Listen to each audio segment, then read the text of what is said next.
disons,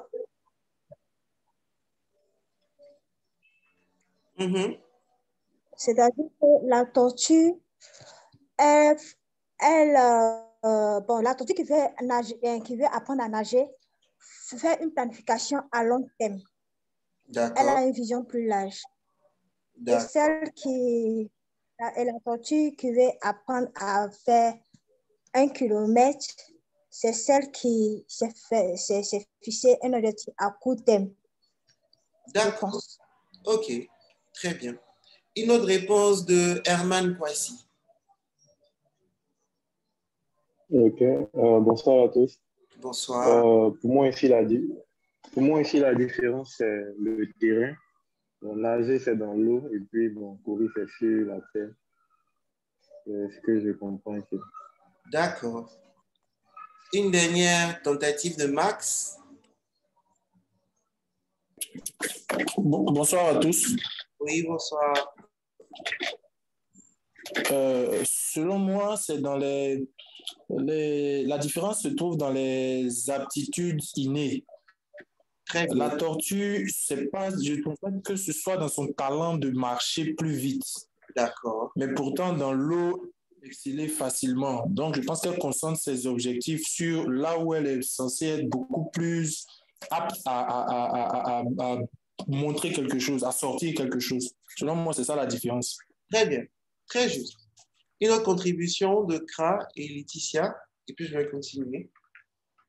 Kra en premier. Alors, oui, pour moi, la différence se trouve dans le fait qu'on apprend à marcher avant de courir. Okay. Voilà. La vie nous dit que pour un enfant, on marche d'abord et puis quand on est stable, maintenant, on court. Donc, ça ne sert à rien d'aller plus vite que ce qu'on peut faire, en fait. Pour moi, c'est ça, aller étape par étape. OK. Voilà. Donc, très bien. C'est comme ça que moi, je comprends. Très bien. Merci. Dernière intervention de Laetitia.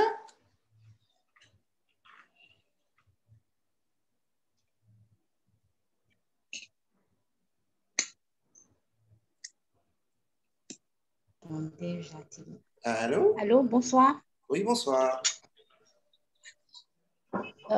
Pour moi, je dirais que c'est plus dans l'environnement de la tortue. Plus, comment je peux dire, elle a plus à donner lorsqu'elle est dans l'eau, si j'ai bien suivi votre explication. Par contre, quand elle est sur terre, elle ne donne pas trop d'efforts parce qu'elle n'est pas dans son environnement. Donc, c'est comme ça, est-ce que je comprends? Très bien. Et c'est très juste. Et je veux vraiment que vous preniez le temps de noter ça. Qu'est-ce que ça implique? Quelles sont les réalités pratiques? Je vous donne un exemple. Les personnes qui ont l'habitude de planifier, comme dans le cas 1, vont avoir une manière, un process de planification qui est différent de ceux qui vont être dans le cas 2. Dans le cas 1, ce qui se passe, c'est que les gens vont prendre un agenda, ils vont écrire leurs objectifs. Et puis, ils vont se dire, bon, cet objectif-là, jusqu'à décembre ou février ou novembre, je vais le réaliser. Je vais faire comme ça, comme ça, comme ça. Top, c'est intéressant. Ils auront un objectif qui est SMART. SMART, c'est une définition qu'on connaît tous. Spécifique, mesurable, atteignable, réalisable, dans un temps. Ça, tout le monde connaît ça. Ce qui va se passer, en fait, c'est que ces personnes qui vont planifier comme la tortue qui veut courir plus vite vont avoir différents signaux de la vie pour leur dire qu'elles ne sont pas authentiques. Ça veut dire qu'elles sont en train de vivre avec en priorité ce qui ne les inspire pas naturellement. Et le premier feedback, le premier signe que tu n'es pas en train de planifier ta vie en accord avec qui tu es, avec tes forces naturelles, c'est la procrastination. La procrastination est une bénédiction qui vient dans ta vie pour dire, attention tortue, tu es en train de planifier à nager, ou bien tu es en train de planifier à courir. Si tu fais courir, le corps, l'esprit et l'âme ne pourront pas t'aider dedans à long terme. Et ce fonctionnement, ce phénomène, on l'appelle dans notre langage procrastination. C'est qui ça fait tic dans sa tête tout de suite. Hein?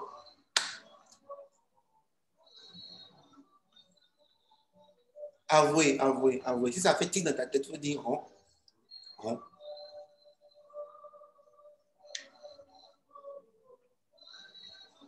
Ah, Colombe a reconnu. Hein? Oui, bonne arrivée. Tiens bon, c'est comme ça. MDR, hein? Oui. La procrastination n'est absolument pas un problème. C'est le premier feedback que tu planifies ta vie comme la tortue qui veut aller plus vite en courant. C'est tout. Qu'est-ce qui va se passer encore? Écoutez bien, c'est un peu complexe, mais vous allez comprendre. Les personnes qui ont l'habitude de planifier comme la tortue. Salut! Oh. Les personnes qui ont l'habitude de planifier comme la tortue qui veut courir, présentement, quand elles font leur bilan annuel, vont écrire « Je n'ai pas atteint les objectifs ». Première chose. Deuxième chose, à partir du moment où vous écrivez dans votre bilan que vous n'avez pas atteint les objectifs, vous partez sur un état d'esprit qui dit « Je n'ai pas atteint ». Et vous allez générer maintenant des objectifs qui vont dire « Vu que je n'ai pas atteint tel objectif, je vais soit baisser d'un cran, ou alors essayer encore ce que j'ai écrit qui n'a pas été atteint, dans l'espoir que cette fois-ci, ça marche. » Donc, je vais réécrire des objectifs de 2021 où je vais descendre en termes d'ambition les objectifs que j'avais écrits, où je vais écrire de nouveaux objectifs avec le sentiment d'incertitude. Qui se reconnaît dedans? Qui a fait ça fin 2020, a écrit ses objectifs de cette manière et se rend compte que 2021 n'a pas été mieux?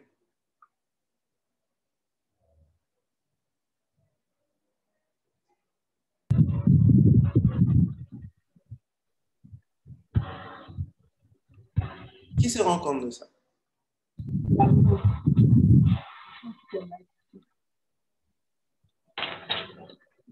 Vous écrivez. Si vous vous rendez compte que vous êtes dans ce schéma, écrivez juste moi. Mon inbox. Très bien. C'est dû au fait que ce que vous avez écrit ou formalisé comme planning de vie n'est pas un planning de vie, c'est un planning d'essai. Vous avez essayé. Non, ce n'est pas ça un planning de vie. Et ça, c'est une conséquence du fait qu'on essaie de planifier comme la tortue qui veut courir. Troisième cas. À partir du moment où vous avez fixé un objectif qui n'est pas en accord avec vos forces intrinsèques, avec ce qui vous définit, vous aurez progressivement une baisse de votre estime de soi. Donc, ce qui veut dire que le doute va augmenter et la certitude va descendre. Et à partir du moment où le doute augmente et la certitude descend, vous rentrez dans une mécanique qui est de dire « j'aurai du mal à prendre les bonnes décisions ». Et si j'ai du mal à prendre les bonnes décisions, je ne prends pas les bonnes actions. Et si je ne prends pas les bonnes actions, je n'ai pas les bons résultats. Et si je n'ai pas les bons résultats, mon estime de soi qui est touchée. Et on fait le cycle. Tout ça parce qu'on a commencé à planifier notre vie comme la tortue qui veut courir et non la tortue qui veut être en train de nager plus vite. Pour l'instant, je ne vais pas trop vite pour que vous puissiez entrer vraiment dans le bain, que vous compreniez vraiment ces éléments de base. Est-ce que jusque-là, c'est clair pour tout le monde? Est-ce que vous arrivez à comprendre?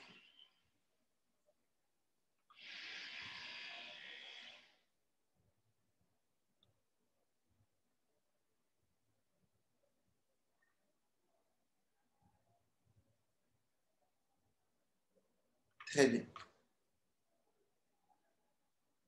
Quelles sont les pratiques qui nous ramènent systématiquement à nous retrouver dans ce même jeu? Première chose qu'on va faire, on va prendre un agenda, écrire les objectifs. On a 3 objectifs ou 4 objectifs. Super. C'est bien. On les a écrits, on les a réalisés, plus ou moins top, on est là, c'est cool. Vous savez, c'est quoi la conséquence? C'est que la majorité du temps, les gens vont planifier 3 ou 4 domaines. Le premier domaine, ils vont chercher à assainir la finance, à savoir comment gagner plus d'argent, à réduire les dépenses. Il y a beaucoup qui vont se reconnaître dedans. Deuxième chose que les gens vont faire, ils vont se dire, bon, mon poids, mon corps, j'ai peut-être trop grossi, je vais essayer de voir mon alimentation, faire du sport. Deuxième. Troisième, la carrière.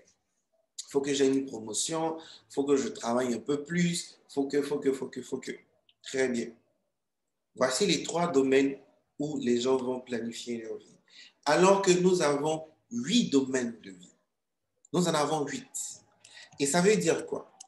Ça veut dire que très souvent, les gens vont simplement se priver de pratiquement 6 à 7 pouvoirs qui sont les leurs pour se focaliser sur 3 pouvoirs. C'est comme si vous avez une chaise qui a 8 pieds et vous ne vous focalisez que sur 3 pieds. Donc, au lieu d'avoir une stabilité qui est profonde, qui est basée sur 8 pieds, vous avez une stabilité à 3 pieds. Résultat, quand un vent passe, pouf, vous partez avec. Vous vous retrouvez en train de dire, oh, je doute de moi, oh, je n'ai pas confiance en moi, oh, mais c'est dur, c'est compliqué. Pourquoi? Parce que tu as pris le temps de planifier ta vie dans 3 ou 4 domaines. Conséquence de cette approche, c'est que vous allez planifier votre vie dans certains domaines qui vont monter, pendant qu'il y a d'autres domaines qui descendent, et c'est comme si vous tirez l'élastique. Et quand les domaines où vous montez se portent mal, pouf, vous vous retrouvez à 0. Qui a déjà eu ce sentiment-là? J'ai progressé, il y a eu un événement, et soudainement, je me retrouve pratiquement à 0, comme si de rien n'était.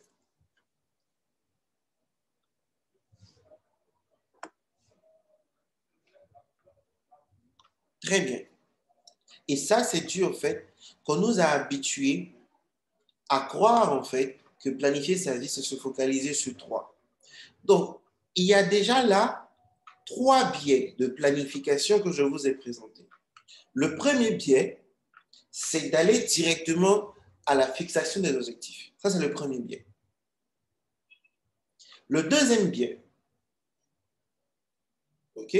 Si vous suivez, quelqu'un peut écrire en inbox aussi pour que les personnes puissent suivre. Premier biais, c'est de sauter directement sur « j'écris mes objectifs ». Deuxième biais de planification, c'est d'avoir un bilan qui me dit « je n'ai pas atteint mes objectifs ». C'est un biais. Deuxième biais. Je sais que vous êtes choqués, mais digérez, buvez de l'eau. Buvez de l'eau, tenez bon, ça va aller. Deuxième biais, c'est de faire un bilan qui dit « je n'ai pas atteint mes objectifs ». Et troisième biais, c'est d'écrire des objectifs qui ne tiennent pas compte de la réalité de qui je suis. Premier biais, j'ai sauté directement pour écrire les objectifs. Deuxième biais, j'ai fait un bilan qui me dit « je n'ai pas atteint mes objectifs ». Troisième biais, c'est d'écrire des objectifs qui ne tiennent pas compte de mes forces et de qui je suis réellement.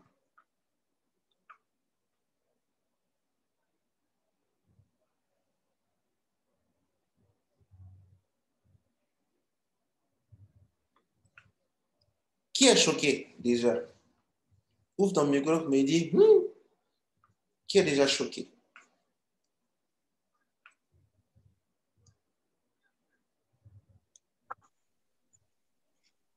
Bon, je ne sais pas. Allô? Moi, en tout cas, je suis choquée parce que c'est comme ça que moi, je faisais comme si je définissais mes objectifs. Donc, franchement, je suis choquée. D'accord. Qui est choqué encore? Simone Alengra est choqué aussi. OK. Jacob. Oui, Gilles. Daryl. Oui. Allô? Oui. Bon, moi, je ne sais pas si Edouard est choqué ou bien c'est une incompréhension.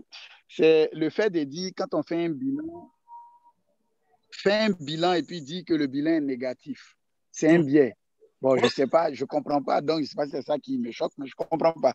OK, on va donner à ça tout de suite. Allô? Je veux prendre les chocs. Allô? Oui, Gilles, on te revient. Allô? Oui, bon. Moi, je viens de comprendre pourquoi chaque année, je reprends les mêmes objectifs et je n'atteins pas ces objectifs et je répète chaque année les mêmes objectifs et je viens de comprendre. Bravo. Donc, formation est finie pour toi. Au revoir.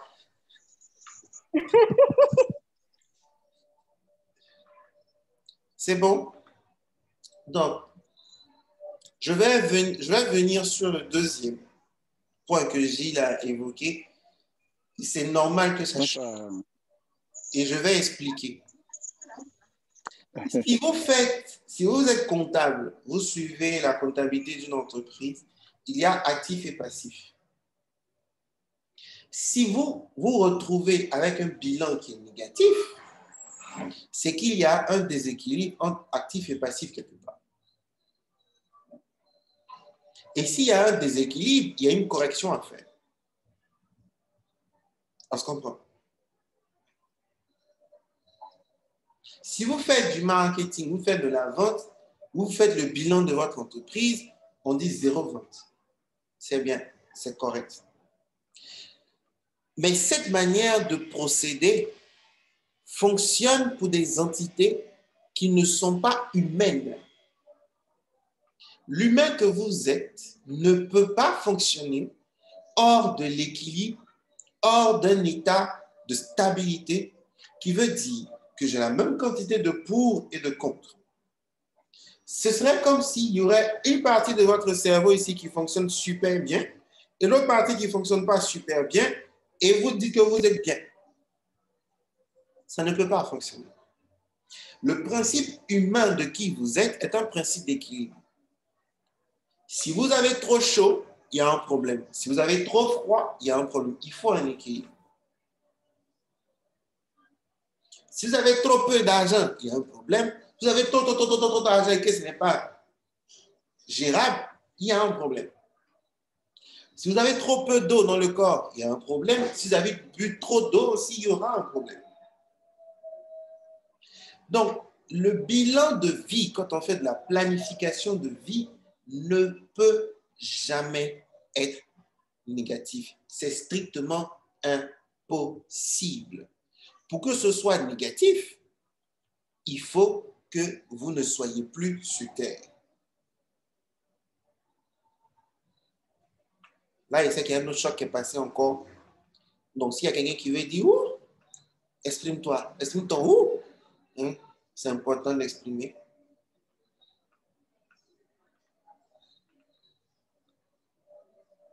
Mais tu es tellement choqué que tu ne sais plus où tu vas te mettre. Oui, si c'est « Ouh », oui, oui.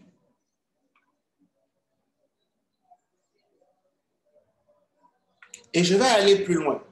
Prêtez attention. Vous savez pourquoi vous allez trouver un bilan négatif? Parce que vous avez dit en début d'année, je vais planifier comme la tortue qui court. Donc, du coup, vous allez faire votre évaluation sur la tortue qui court. Mais en réalité, si vous faites un pas en arrière que vous regardez, vous allez vous rendre compte en fait que au même moment que vous êtes tortue, vous avez dit, je vais courir plus vite, En réalité, vous avez fait même des progrès significatifs dans la nage. Mais puisque votre esprit était arrivé sur la partie courir, vous n'avez pas vu les progrès qu'il y avait sur la partie nager. Et vous faites votre bilan de vie en voyant la moitié de l'équation qui dit « Ouh, je n'ai pas réussi ». Mais vous n'avez pas réussi pour la simple raison que vous étiez focalisé sur tortue qui court. Donc, conséquence, votre bilan est négatif. Si tu as compris, fais comme « Oh, oui, c'est ça ». Fais « Oh, Je vais prendre deux personnes qui veulent parler, qui ont envie d'exprimer ce qui se passe. Je ne vais pas vite d'abord. Je vais accélérer un moment. Pour l'instant, je dépose un peu. Qui a envie de prendre la parole pour parler? Ouvre ton micro et parle un peu.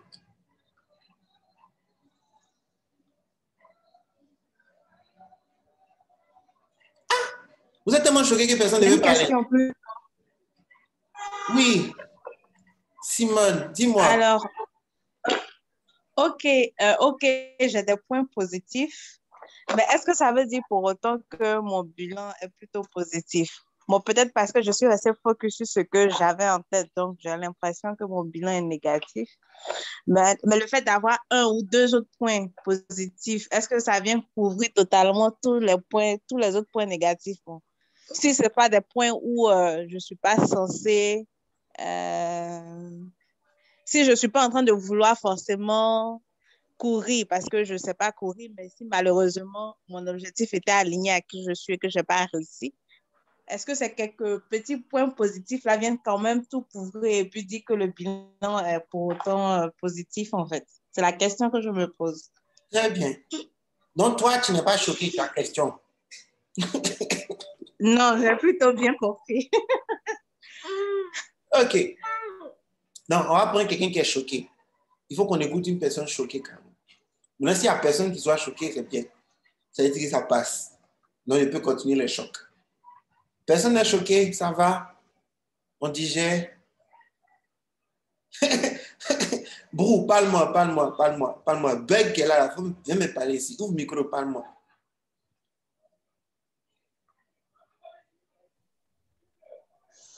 Coach, véritablement, mon cerveau a bégayé. Il y a une partie que je n'ai pas compris. OK, tu as une partie que tu n'as pas compris. Peut-être qu'il y a beaucoup de personnes qui n'ont pas compris comme ça. On va refaire. Donc, je dis,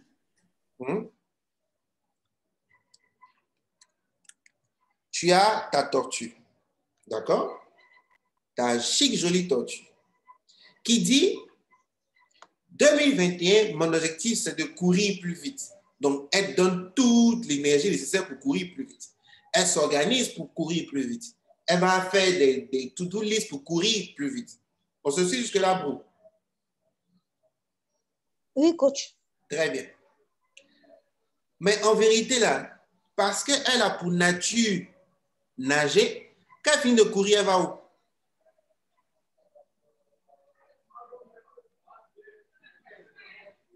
Brou, quand tu as fini de courir, elle va où? Bon, je suppose que si elle en nage, elle va aller dans l'eau. Elle va dans l'eau, on est d'accord? Oui. Dans l'eau, là, dans l'eau, elle s'en va. Est-ce que tu penses que dans l'eau où elle s'en va, où elle est naturellement à l'aise, elle aura fait toute l'année 2021 sans avoir fait de progrès à son propre insu? Est-ce que tu penses que c'est possible? Ah. Oui, mais je comprends. Je comprends maintenant. C'est vrai. On se comprend? Très bien. Est-ce qu'il y a une personne qui n'a pas compris? Est-ce qu'il y a une personne qui n'a pas compris? Je vais reprendre pour elle. La personne n'a qu'à ouvrir son micro. Ce point est sensible, il est très important. On a failli me frapper une fois dans nos conférences à cause de ça. Donc. Daryl, moi j'ai une question par contre. Question. Sur le bilan, on suppose que la tortue, elle sait déjà nager. Donc c'est un point de satisfaction a priori pour elle. Et l'objectif en début d'année, c'est d'améliorer les points sur lesquels elle estime ne pas être au point. Donc, à la fin, je dis, je sais que je sais nager, quoi. Donc, je me suis améliorée, oui, mais moi, je voulais courir. Donc, je ne suis pas satisfaite sur la course parce que c'est ce que je souhaitais améliorer. Ça ne veut pas dire à la fin que ma vie est gâchée parce que dans tous les cas, je ne sais pas courir, je sais au moins nager. Mais je voulais nager et je voulais courir. Très bien. J'adore cette remarque. C'est lié à une question que Gilles avait posée et à une question que Simone a posée. Et c'est là, en fait, que on va trouver les gens qui vont progresser rapidement et des personnes qui vont progresser lentement. Si tu prends une tortue qui naturellement a pour force naturelle, non, naturellement a pour force naturelle, oui, qui a pour force naturelle, ok, de dire je nage, et qui se dit, bon, comme je sais trop nager, je vais aller courir. Et puis tu prends une autre tortue qui s'est focalisée sur l'année, a dit j'améliore ma nage, je deviens super rapide à la nage. Tu penses qu'en fin d'année, si tu déposes les deux et que tu dois récompenser quelqu'un, qui sera récompensé le plus?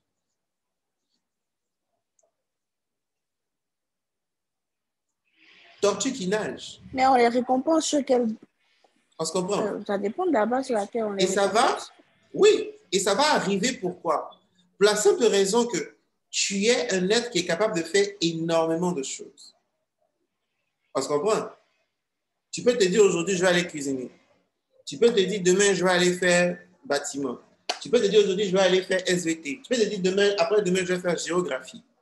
Mais quand tu auras fini de faire cet ensemble de choses, il va arriver un moment où tu vas manquer une qualité qui est essentielle à ton existence qui s'appelle l'excellence. Et l'excellence se manifeste à partir du moment où tu es en train de faire les choses qui sont en accord avec qui tu es.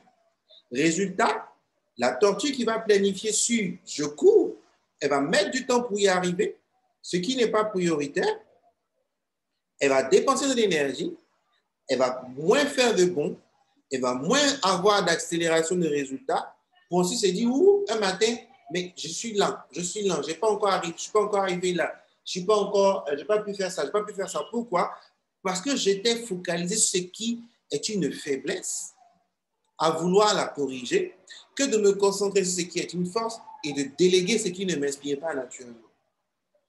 Et le premier système naturel... Ah, ok, c'est bon là, c'est bon. Et le premier système naturel qui existe dans la vie, qui a pour rôle de t'aider à rester focus sur ton réel plan de vie, s'appelle le couple.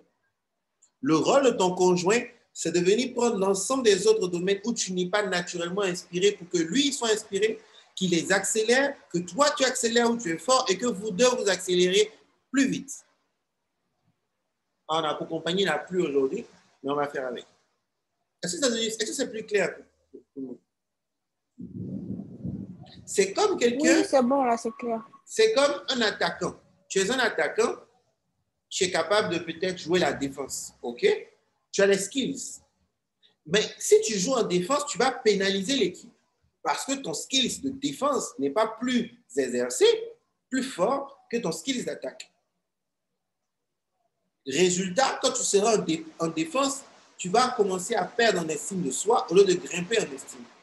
Tu vas commencer à descendre en confiance en soi au lieu de renforcer la confiance. Tu vas perdre ta certitude au lieu de renforcer ta certitude. Parce que tu es en train de jouer à une place où tu n'exprimes pas l'excellence. Et une fois que tu n'exprimes pas l'excellence, tu attires de moins en moins d'opportunités parce que les opportunités sont attirées de manière magnétique par tout ce qui est excellent. Un beau cadeau, ça attire tout le monde. Tu déposes un morceau d'or quelque part, tout le monde vient. Tu déposes un morceau d'argent quelque part, certaines personnes viennent. Tu déposes un morceau de cuivre, c'est encore certaines personnes qui viennent. Est-ce que c'est clair pour tout le monde? Colombe a eu son eureka, c'est très bien. Est-ce que les autres, vous comprenez? Est-ce que c'est clair pour vous?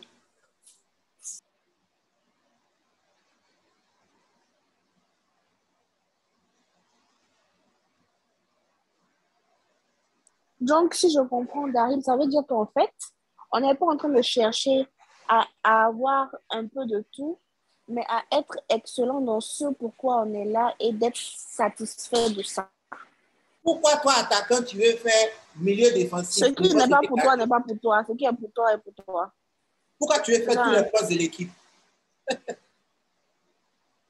Pourquoi? Si tu devais faire tous les postes de l'équipe, une équipe allait composer d'une seule personne. Il n'y aurait pas 7 milliards d'habitants avec des ADN uniques si tu devais tout faire. Non.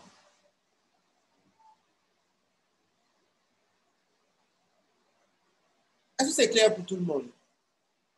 Écrivez-moi si vous avez des questions. Moi, je note un point très important. Mm-hmm. Le point important que je note, en fait, c'est que si on sait définir nos priorités, travailler sur ce sur quoi on est déjà à l'aise, on est en train de travailler positivement notre confiance en soi. Alors que ça, c'est vraiment très déterminant pour progresser. Et puis peut-être après, toucher d'autres points. Mais commencer en tout cas là où on a déjà des forces pour déjà se sentir à l'aise, grandir notre confiance en soi. On sait qu'on peut réaliser des choses. Et puis après, si possible, peut-être un excellent dans ce que j'ai déjà comme talent, je découvre d'autres potentialités en moi auxquelles je vais me frotter, mais au moins j'ai réussi à construire cette confiance en soi-là qui pour moi en tout cas est très important pour se construire. En tout cas, c'est une très belle leçon que je note. Bien. Maintenant, je vais accélérer. Ça fait la 2e année que j'enseigne la planification. C'est une chose, en fait, que je n'aimais pas faire. Pourquoi je n'aimais pas faire? Parce que le processus de planification que j'utilise, la majorité des gens disent c'est long, c'est compliqué. C'est un choix. Je vais vous montrer, en termes de volume, à quoi ressemble le document qui me permet de planifier ma vie depuis des années. En termes de volume.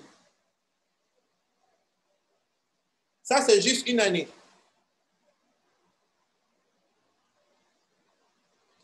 Et ce document ne comporte aucunement des pages de jours qui disent tel jour je fais ça, tel jour je ne fais pas ça. Il n'y a pas ça dedans.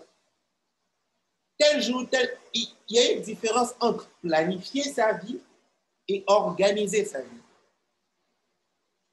Organiser sa vie, c'est l'exécution du plan qui dit voici ma to-do list, voici les choses qui sont prioritaires dans ma journée qui me permettent d'atteindre ça. C'est ça, organiser. Donc, écrivez. Organiser, c'est prendre l'ensemble des outils qui me permettent de définir de manière claire et précise la priorité de l'instant pour réaliser mon objectif de la journée, de la semaine, du mois, de ce que vous voulez. Ça, c'est organiser. C'est un peu comme vous dites, on dit généralement, j'organise un événement. Mais quand vous organisez un événement, la première étape, c'est de trouver un espace, de réfléchir comment est-ce que vous allez placer les éléments dans l'espace, dans cet espace qu'on va appeler planifier. Et c'est maintenant là que vous allez organiser. Avant ça, on était dans les réunions de on fait ci, on fait ça, on fait ci, on fait ça. Ça, c'est la partie planification. On va choisir le jour, on va choisir le thème du mariage, on va choisir les couleurs. Ça, c'est la planification. L'organisation, c'est mettre de l'ordre. Organiser, c'est mettre de l'ordre. Planifier, c'est autre chose. Le rôle de la planification, c'est de vous donner une anticipation sur les choses à venir et que ce que vous faites maintenant soit l'ensemble des choses qui vous permettent de rester stable, peu importe ce qui va arriver. C'est ça, planifier. Donc, quand vous prenez un agenda et puis vous écrivez objectif de l'année, faire 50 millions, et que vous écrivez action 1, action 2, action 3, action 4, action 5, c'est de l'organisation. C'est très bien. Mais avec cette organisation, si tout de suite, il y a un bonbon dans le pays, vous êtes dans la merde.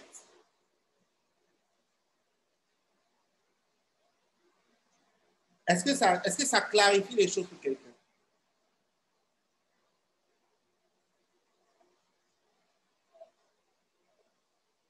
Est-ce que les choses sont devenues plus claires pour quelqu'un?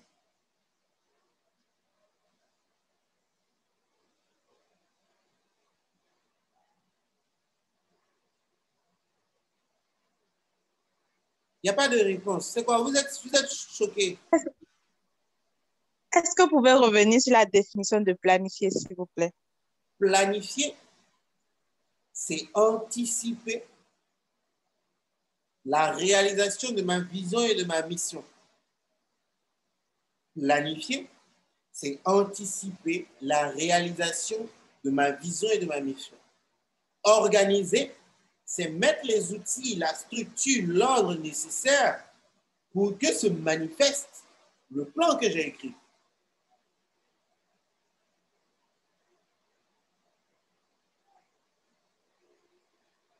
J'ai énormément de personnes qui viennent me voir et qui me disent « Dari, j'ai écrit un plan, mais ça n'a pas marché. » Quand je prends le plan, ils ont juste écrit « Bon, ce mois, je dois perdre 3 kilos. » OK. Je vais même illustrons ça pour que vous puissiez bien suivre. 1. Vous dites « Je dois perdre 10 kilos ce mois. » Vous écrivez 10 kilos. Ensuite, vous dites « Bon, pour faire ça, je vais réduire mes aliments. Je ne vais plus manger à locaux, je ne vais plus manger foutu, je ne vais plus manger tard. À midi, je vais bien manger. » C'est ce qu'on fait, non? Résultat des courses, 0. Ou bien quand ça marche, tu es dans un effet yo-yo. Tu as diminué, ça augmente. Tu as diminué, ça augmente. Qui connaît ça? Il faut dire, ouais, tu connais. Reconnais que tu connais ça.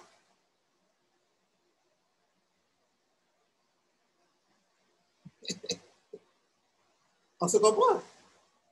C'est ta spécialité, oui. Mais pourquoi? Parce que c'est de l'organisation. Ce n'est pas de la planification. Si tu avais planifié comment est-ce que tu allais perdre du poids, voilà ce que tu allais faire. Tu allais dire, première chose, quelles sont les raisons pour lesquelles je prends du poids? Je prends du poids parce que j'ai du mal, par exemple, à refuser les invitations de groupe. OK. Je prends du poids parce que je mange tard. OK.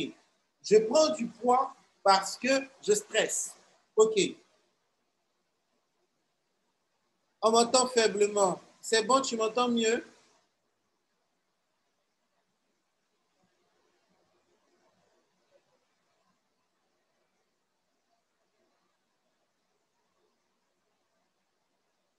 OK, super. Je prends du poids parce que je consomme beaucoup de sucre. Je prends du poids parce que je consomme très gras. Je prends du poids parce que mon plat préféré, c'est la loco.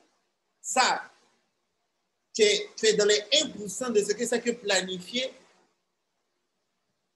Tu es dans les 1% de ce que c'est que planifier régime. Ça, c'est le premier niveau. À partir du moment où je connais toutes ces petites raisons qui font en fait que je prends du poids, le rôle d'une planification, ça sera maintenant de désactiver les raisons pour lesquelles je prends du poids. Donc, pourquoi est-ce que quand je suis en groupe, je n'arrive pas à dire non et je mange forcément? Le plan va désactiver ça. Pourquoi est-ce que j'aime le sucre? Le plan va désactiver ça. Pourquoi est-ce que je mange que à local? Le plan va désactiver ça. Quand il a fini de désactiver ça, next step, il va dire quelle va être ma stratégie lorsque je me retrouve exactement dans ces situations qui font que je mange et je prends du poids. Donc, le plan va dire, lorsque je me retrouve dans une situation où je suis en groupe, ma stratégie, ça sera d'aller avec le groupe et de manger, de coco le voisin pour limiter la ration que je vais manger. Je ne sais pas si vous comprenez.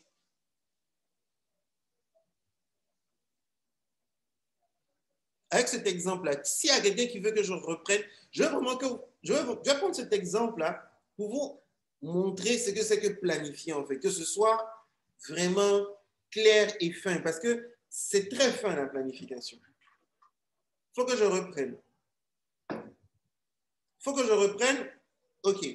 Donc, ce qu'on fait d'habitude, je reprends l'exercice pour tout le monde. Je vais pas à pas. D'accord? Ce qu'on fait d'habitude, on va dire, je veux maigrir, je veux perdre 10 kilos. OK. Mon plan, faire du sport. Revoir mon alimentation. OK. Éviter de manger tard. Voilà ce que je vais écrire. Ça, c'est les actions que je vais écrire pour perdre du poids, pour faire un régime. C'est la première chose sur laquelle je vais sauter. Je vais faire des recherches sur Internet, je vais trouver régime végan, jeûne intermittent, je vais mettre ça. Je vais dire, bon, aujourd'hui, je jeûne, demain, je ne fais pas tant, je ne mange pas à midi, je ne fais pas ça. OK. Ça, on va dire, c'est le plan. Mais si vous avez écrit ça sur papier, si vous écrivez, d'accord, ça, on appelle ça organiser.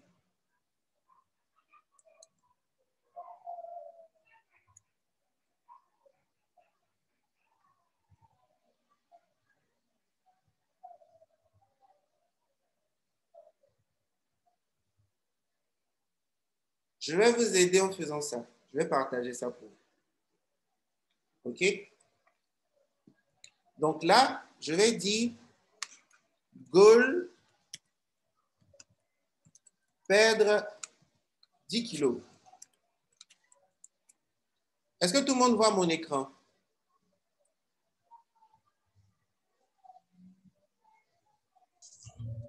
Oui, on voit. Super, merci, c'est gentil. Donc, goal, je vais faire ça. Ensuite, comment je fais?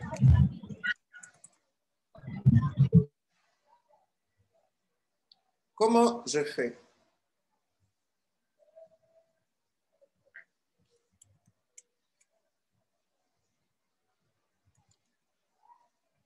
On se connaît. Non, je vais faire du sport. Ensuite, je vais manger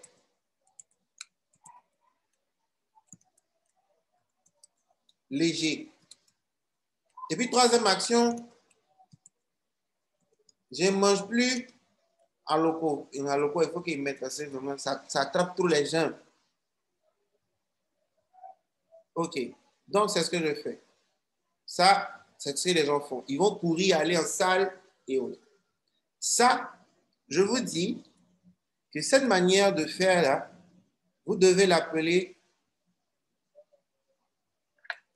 organisation.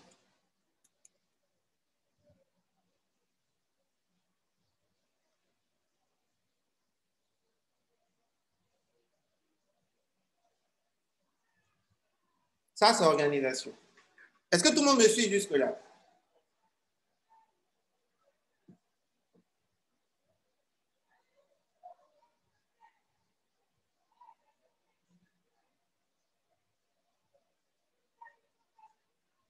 Super.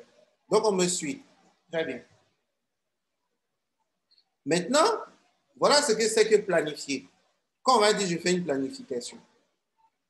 Planifier, c'est ça. La première chose que je vais faire, c'est me poser la question, pourquoi je prends du poids? Les réponses, ce serait peut-être parce que je sors manger avec mes collègues à midi et l'effet de groupe fait que je mange sans m'en rendre compte. Donc, je me pose cette question. La deuxième chose, ça peut être que je travaille tard.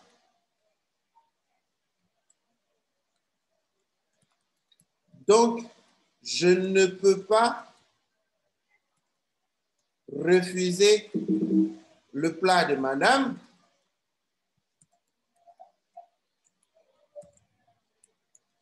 Sinon, on va me sevrer. D'accord. Gilles, c'est vrai, non?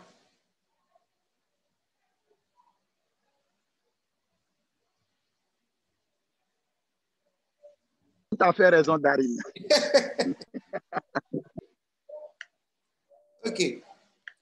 Donc, troisième élément, je me rends compte que la troisième chose qui fait que je prends du poids, j'adore les aliments sucrés. Donc, je sais ce qui me fait prendre du poids. Donc ça, c'est la première étape. C'est même les 1%. Je vais mettre ça là même de côté. Parce qu'on a besoin de beaucoup plus de place. Ou même, je vais faire ça. Nouvelle diapo. Et prendre ça. Donc là, je viens de faire. La prochaine étape, ce sera pourquoi ces éléments-là, je fais vraiment très littéral que vous comprenez, m'influencent. Le premier élément, ce sera parce que j'aime être en groupe. Le deuxième élément, parce que je ne veux pas frustrer madame. Le troisième élément, parce que je me sens plus à l'aise en mangeant du sucre. OK. Donc là, je viens d'écrire ça. Prochaine étape maintenant, ce sera qu'est-ce que je fais? Qu'est-ce que je fais pour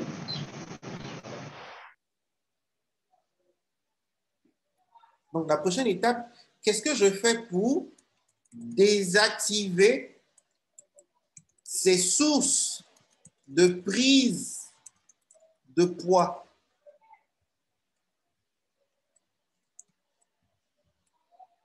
Donc pour le premier, ce sera je vais coco Gilles, là comme ça, je mange demi-ration.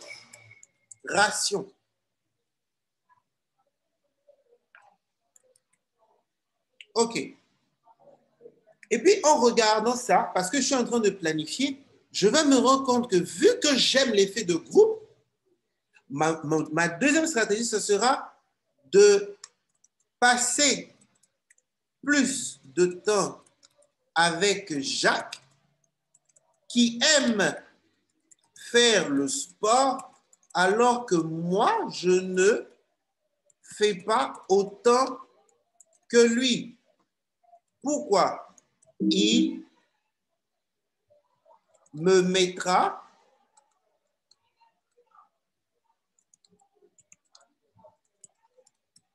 la pression pour faire du sport. Pourquoi? Parce que le sport n'est pas prioritaire pour moi. Et donc, je me fais ami à une personne pour qui c'est prioritaire. Point. Qui vient de se dire chier? Qui vient de dire chier? Dis la vérité, dis la vérité, dis la vérité.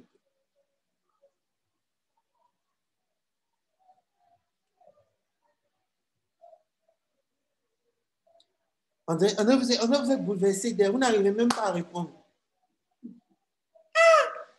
Il a arrêté direct là alors. On ne vous fait pas du bien. Vous êtes calme comme ça. Chier. Ton chier là aussi.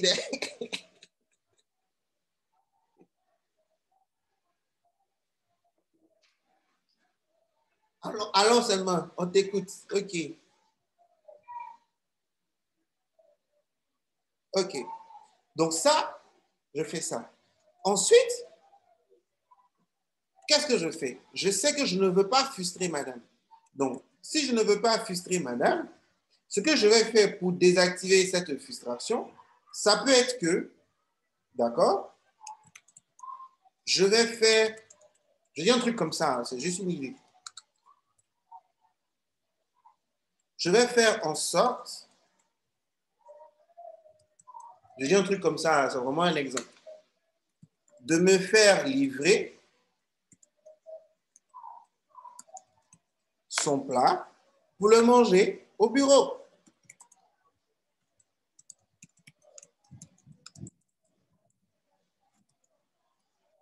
Conséquence, elle ne voit pas que je n'ai pas tout mangé. C'est vraiment un exemple, OK? Pour que vous compreniez. Le troisième, il dit, j'aime le sucre. Donc, puisque j'aime le sucre, j'aime consommer le sucre, première chose, je vais garder la saveur sucrée parce que tu ne peux pas venir empêcher ton corps un coup comme ça de consommer du sucre. Tu mens, tu ne vas pas y arriver. Je vais garder la saveur sucrée en faisant quoi? Je vais remplacer le sucre blanc par du miel.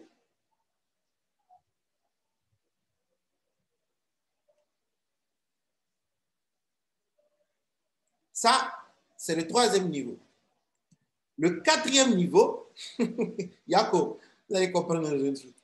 Le quatrième niveau, c'est que je dois maintenant réduire la probabilité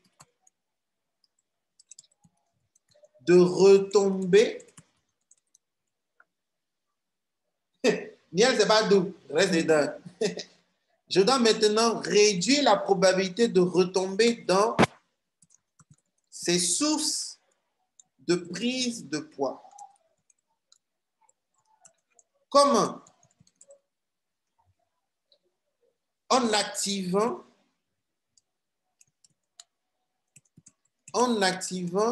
le sentiment de peine lorsque je fais ces actions. Comment? Je vais écrire 50 raisons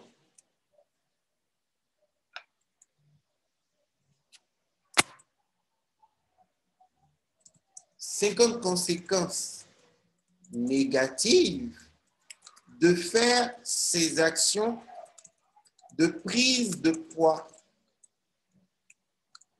Pourquoi?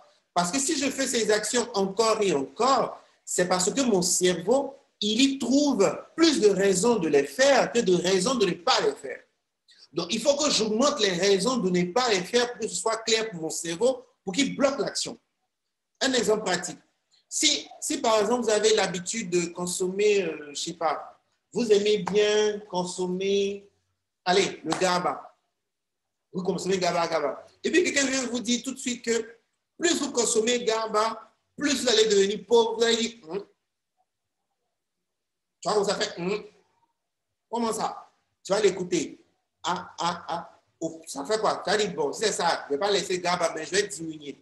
Vous venez d'influencer votre consommation de GABA. Pourquoi? Parce que vous avez augmenté les raisons dans le cerveau de ne pas faire cette action. Donc, je vais écrire 50 raisons négatives de faire ces actions. Et une fois que je vais écrire ces 50 raisons négatives, automatiquement, ce qui va se passer, c'est que mon cerveau n'a plus de raison de sauter dans ces actions qui me font la prise de poids. Quelle va être la conséquence pour Fumi? C'est qu'elle ne va plus se retrouver dans un effet de yo-yo. Pourquoi? Parce qu'une fois qu'elle aura fini de faire ça, la chose qui va lui rester, c'est les actions concrètes qui sont là, qui ont tenu compte de qui elle est vraiment. Ces actions ne sont pas appuyées sur ça, qui dit je vais faire du sport. Fumi sait bien que si elle dit faire du sport, elle ne le fera pas. Donc, quelle est la stratégie que je vais mettre en place en accord avec qui je suis, en me connaissant pour que je fasse du sport? Je suis quelqu'un qui aime bien passer du temps avec les personnes qu'elle aime. Donc, je mets en priorité une personne qui, elle, aime faire du sport pour que je prenne rendez-vous avec cette personne régulièrement, prendre plaisir, justement, à avoir cette habitude de faire le sport avec cette personne X-là. Donc, ce qui n'est pas prioritaire pour moi va s'adosser à une personne pour qui c'est prioritaire, pour que j'ai de la régularité. Ça ne sera jamais aussi prioritaire que pour mon ami, mais ça me permet de monter la probabilité d'exécution de cette action. Et c'est ça qu'on appelle planifier sur mesure. Fais. Ouf. Soufflez, soufflez, soufflez. Soufflez. Ça peut aller.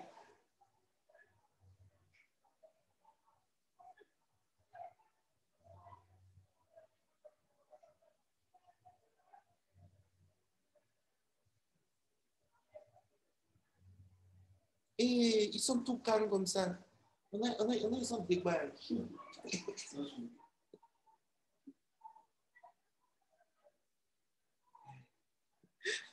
Quelqu'un n'a qu'à parler pour s'exprimer, pour exprimer ce qu'il ressent. Parlez-moi, parle-moi. Confie-toi à moi, les autres n'ont pas entendre. Dis-moi ce qui se passe. Qui parle? Daryl? Oui. C'est Gilles.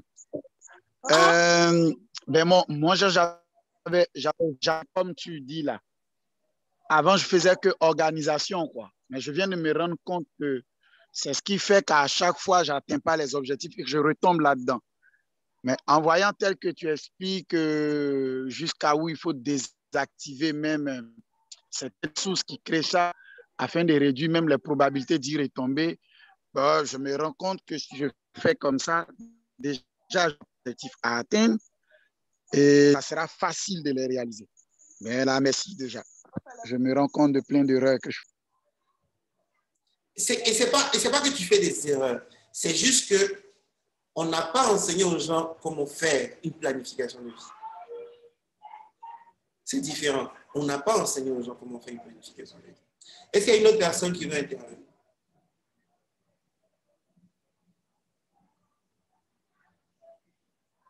Un deuxième avis, un deuxième retour. Moi, je veux intervenir. Bonsoir. Bonsoir. C'est quel nom? Il faut dire que déjà, c'est Robin Quadjo. OK. Il faut dire que déjà, avec le PowerPoint, c'est encore mieux déjà la formation en ligne parce que depuis le début, j'essaie de prendre les notes, mais ça n'arrive quasiment pas. D'accord. C'est encore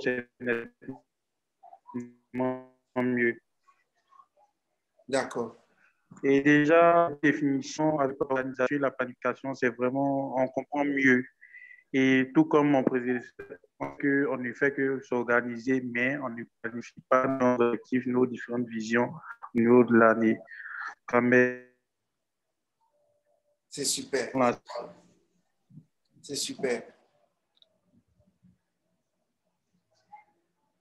Il y a quelqu'un qui a écrit: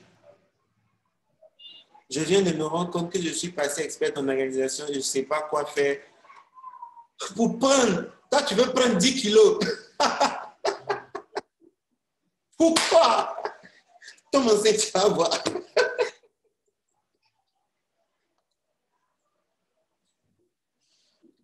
OK? Donc, c'est vraiment ça. Moi, quand on dit on planifie sa vie, ce n'est pas un agenda. C'est vraiment pas l'agenda. C'est ce qui vous permet de suivre vos priorités jour après jour et de rester focus sur ce qui est vraiment important. La planification, c'est dense. C'est très, très dense. Ça va dans des niveaux de détails que les gens n'imaginent pas. C'est pour ça que moi, je peux m'enfermer pendant 2-3 semaines pour faire ma planification. Et là, vous voyez, on a juste pris un objectif qui dit régime. Maintenant, je vais vous montrer la vastitude de ce que c'est que planifier. C'est que vous avez Vous avez 8 domaines que vous devez planifier. Je vais vous montrer ça comme ça.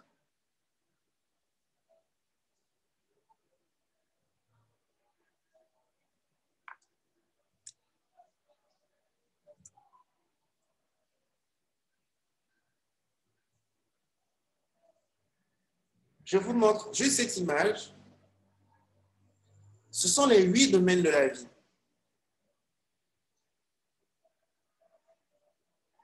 Il y a le mental, le physique, le spirituel, le social, la famille, la carrière, l'amour, les finances. Ce sont les 8 domaines de la vie.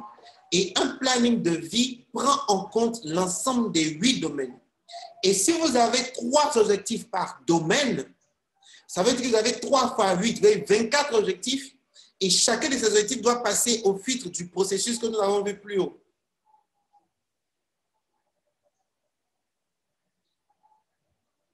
Est-ce que vous voyez maintenant la densité de ce que c'est que planifier?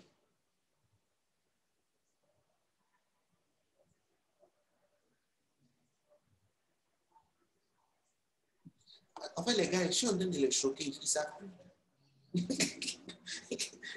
y a trop de choc. Il faut que j'arrête le choc là.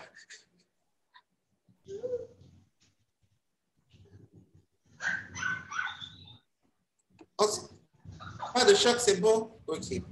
Donc, chacun de ces domaines doit être planifié. Et il y a un process spécifique. On va parler du process tout à l'heure. Il y a un process spécifique à ce qui s'appelle planifier sa vie, qui est différent de organiser. Il y a un process. Vous avez déjà senti un peu toute l'idée même du process qui est là. Avec ne serait-ce que prendre ça. Donc, quand on va dire qu'on veut planifier sa vie dans l'ensemble des 8 domaines, on doit partir de quoi, en fait? Par quoi ça commence? La première étape, étape 1 de ce que c'est que planifier sa vie, c'est d'être clair sur ce qu'il va trouver. La première étape, c'est d'être clair sur quoi? La personne qui trouve ça, je lui donne un coaching gratuit. Il y a 2 places gratuites à donner. Donc, première tentative de gain. La première étape pour planifier sa vie, ce serait quoi? Indice, il faut t'appuyer sur l'histoire des tortues. Vous trouvez. Clair sur sa vision. 0. Clair sur son point de départ. 0. Clair sur son objectif. 0. Qui veut tenter encore?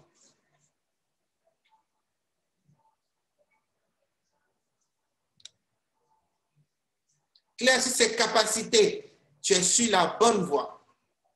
Clair sur sa personnalité, 0. Clair sur sa capacité, se connaître. Si c'est bravo, tu as gagné. Donc, si c'est Nana, on va noter ça. Si Nana a gagné. Donc, la première étape, c'est de savoir. Oui, j'ai dit ça aussi. Hein. Qui a dit sur sa personnalité, sur ce qui en est. Ça revient de se connaître. La personnalité ne compte pas. On va venir à ça tout à l'heure. La personnalité ne compte pas. On va venir à ça. Savoir qui. Coach, moi, je... Tu as perdu. Au revoir. Hey, coach, c'est pareil, non? Non, on va. J'étais la première. J'ai dit connaître ses capacités. Il n'y a pas de problème. On va voir ça tout à l'heure. Coach, il faut relire ce qu'on a écrit. Il n'y a pas de problème. Il faut couper. Donc, la première étape, c'est de savoir qui l'on est vraiment. Et qui vous êtes vraiment, ce n'est pas la personnalité. La personnalité n'est que le résumé de votre histoire. Qui vous êtes, ce n'est pas votre personnalité. Votre force ne se trouve pas dans la personnalité. Non. Je ne peux pas aller longuement dedans en détail. Mais le cœur de qui vous êtes, c'est un ensemble d'activités qui vous définissent, qui s'appelle le Thalia. C'est l'ensemble des activités qui vous définissent. Ces activités-là, vous les exprimez au jour le jour de manière naturelle comme le poisson qui nage. Si vous demandez au poisson de vivre sur terre, il aura besoin de motivation. Vous prenez le poisson, vous le mettez dans l'eau, il est inspiré parce qu'il est en train de faire ce pourquoi il est fait. Et ça s'appelle le Thalia. Donc, à partir du moment où je suis en train de planifier sur la base de mon Thalia, sur la base des activités qui m'inspirent naturellement, je vais simplement me retrouver en train de peaufiner un niveau d'excellence de moi-même qui me garde inspiré.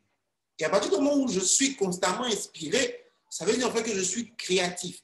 Et si je suis constamment créatif, ça veut dire que peu importe ce qui va arriver, je suis devenu inarrêtable. Les personnes qui sont inarrêtables le sont parce qu'elles n'essaient pas d'être autrui, parce qu'elles fixent des objectifs qui sont réalistes, qui sont découpés dans un processus précis, qui tiennent compte de ce qui marche, de ce qui ne marche pas, qui tiennent compte des principes même liés à chaque domaine, qui les appliquent, qui les renforcent et qui les adaptent au jour le jour. C'est ce qui fait que ces personnes avancent.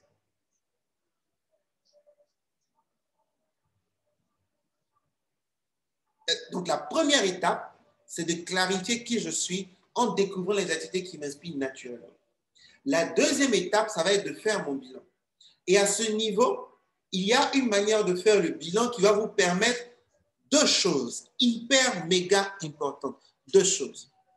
Le processus de bilan que je vous propose va vous permettre non seulement de décrire vos réalisations sans regarder vos objectifs.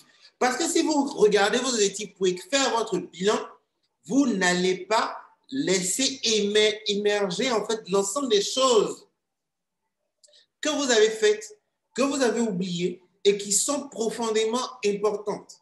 Vous n'allez pas les faire émerger parce que votre esprit sera arrivé sur l'objectif qui était écrit. Vous n'allez pas y arriver. Deuxième chose que cela va vous apporter, ce processus de bilan. Ne serait-ce que dans le bilan, déjà, les choses changent pour beaucoup de personnes. Je vais le faire ici. Donc,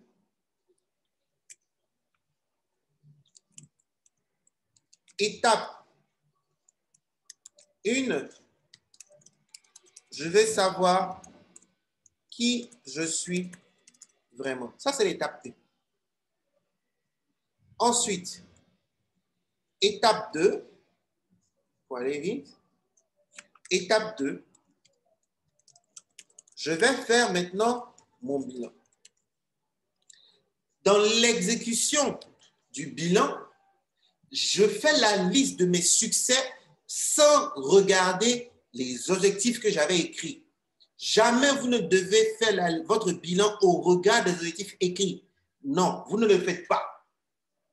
Pourquoi? Parce que si ce sont des objectifs qui sont en accord avec qui vous êtes, les réalisations seront spontanées à écrire. Mais si les objectifs que vous avez notés en début d'année ne sont pas en accord avec qui vous êtes et que vous suivez ce processus que je vous donne, vous allez faire émerger l'ensemble des réalisations qui décrivent exactement qui vous êtes. Il n'y aura pas d'étonnement. C'est pour ça que la première étape, c'est savoir qui vous êtes. La deuxième étape, qui est le bilan, je fais la liste de mes succès dans l'ensemble des 8 domaines. Donc, je vais chercher quels sont mes succès physiques, quels sont mes succès au plan mental, quels sont mes succès au plan carrière, quels sont mes succès au plan amour, quels sont mes succès au plan famille, quels sont mes succès dans tous les domaines, social, ok, social, spirituel, finance. Je vais les écrire. Et c'est quand je finis d'écrire mes succès dans chacun de ces domaines que je vais maintenant écrire quel était l'objectif que je m'étais fixé dans ce domaine. Je vais l'écrire en dessous. C'est bon? Et je vais faire tout ça. Quand je vais regarder tout ça, ça va m'amener à des conclusions. La première conclusion, c'est de regarder ce qui a marché, ce qui n'a pas marché. La deuxième conclusion, c'est que je vais me rendre compte qu'il y a des domaines dans lesquels j'ai accumulé plus de réalisations que les autres. Pourquoi? Parce que ce sont mes domaines de priorité. Et c'est tout à fait normal. Personne n'est excellent dans l'ensemble des 8 domaines. Personne. On est excellent dans un ensemble de domaines précis qui sont des domaines de priorité, ce sont des domaines de pouvoir. OK? Troisième élément qui est hyper, méga déterminant pour tous les plans de vie. À partir du moment où vous avez un bilan de vie qui vous montre de manière très claire ce que vous avez réalisé et que vous vous rendez compte qu'il y a ici beaucoup, là, pas beaucoup, ici beaucoup, pas beaucoup, vous allez arriver à un sentiment d'équilibre. Et ce sentiment d'équilibre ne va faire que augmenter votre niveau d'estime de soi. C'est l'une des parties les plus déterminantes dans la construction d'un plan de vie. Parce que le niveau d'estime de soi avec lequel vous allez commencer à écrire vos objectifs va influencer directement le niveau auquel vous serez capable de vous dire que je peux arriver à tel niveau. Ça, c'est un. Et le niveau de certitude avec lequel vous écrivez vos objectifs est le même niveau de certitude avec lequel la vie va vous amener des opportunités, des événements, des personnes qui vont faciliter la réalisation de cet objectif. C'est un peu fort. Hein? De respirer un peu.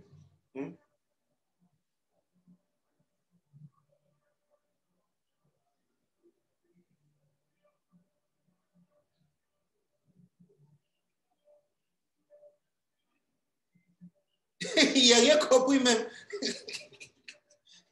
On est sur l'étape 2, on n'est pas sur l'étape 3. Et Gilles est perdu jusqu'à il est déjà dans 3. Eh, Yako, Gilles. Ouvre ton micro et dis Yako.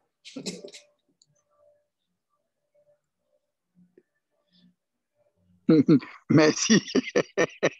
Yako. Merci. Tiens bon.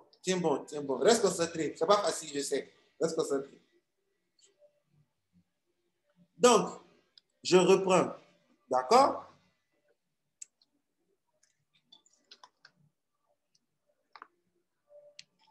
Regardez ici avec moi. J'arrête le partage un moment, je vous montre ça. Ici, vous avez les différentes étapes. Et on vous dit clairement que dans la phase 1 de votre planning, il y a 4 étapes. Écrivez-les. Et puis après, je vais les commenter.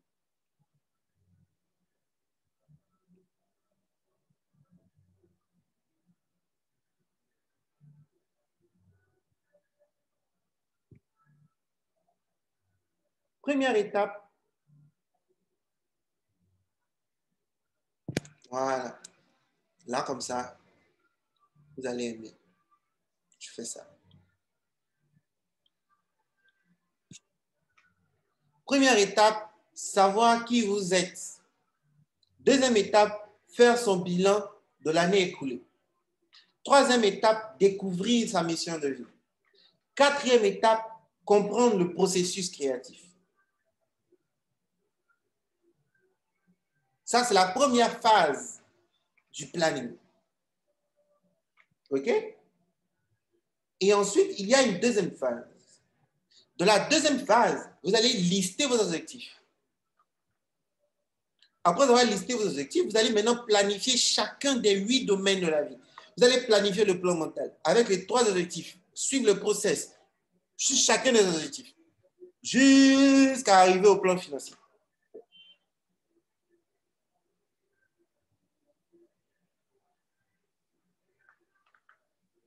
Donc, on reprend. Phase 1, savoir qui je suis, faire mon bilan, découvrir ma mission, comprendre le processus créatif.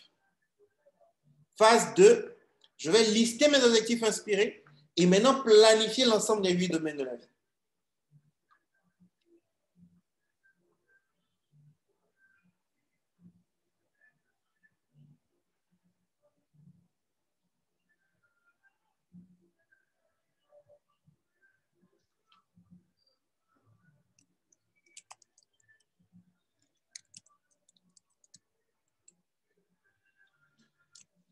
Est-ce que c'est bon pour tout le monde?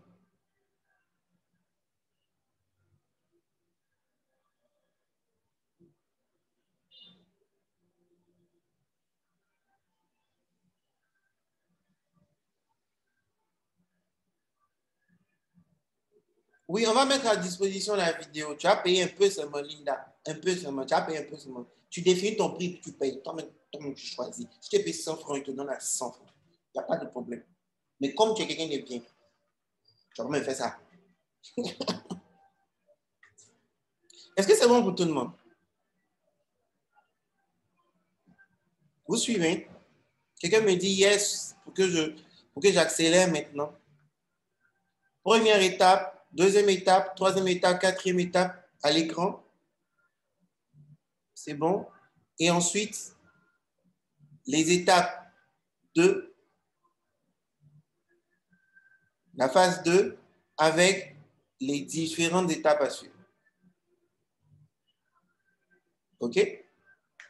Quand on finit de faire ces 2 phases, il reste maintenant une étape qui est ultra méga déterminante pour l'exécution du plan.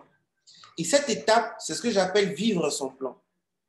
Et l'étape de vivre son plan se matérialise par la capacité à définir des routines qui vont vous mettre en état de réaliser le plan que vous avez écrit.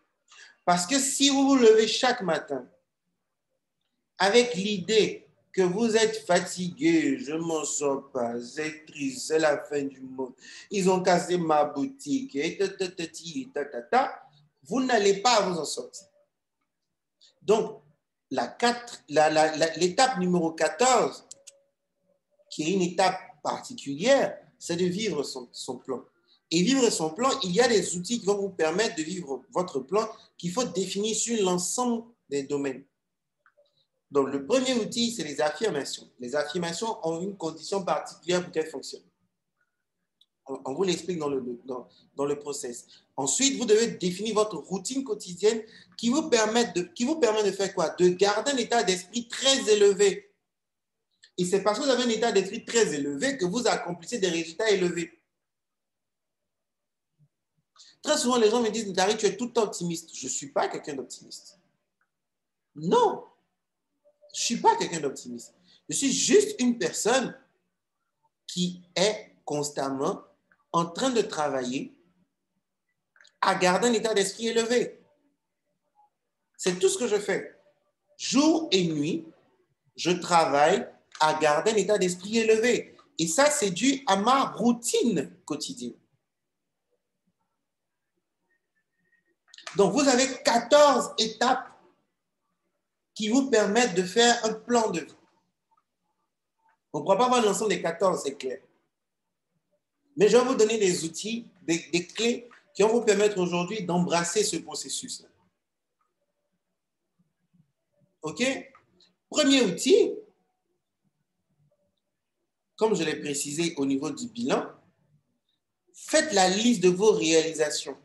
N'écrivez pas, j'avais fixé pour objectif de 14 cafards. Non.